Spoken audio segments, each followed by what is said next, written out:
In this tutorial, we will learn how to create 3D characters using Bing AI Image Creator. First, search Bing and click on Images. Next, click on Create.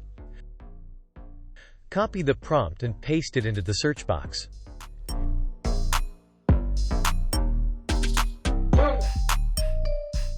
Click on Create to generate a 3D image. Once the image is ready, click on it.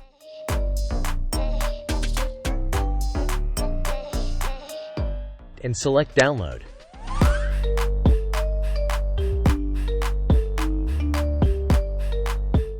I hope you like this one.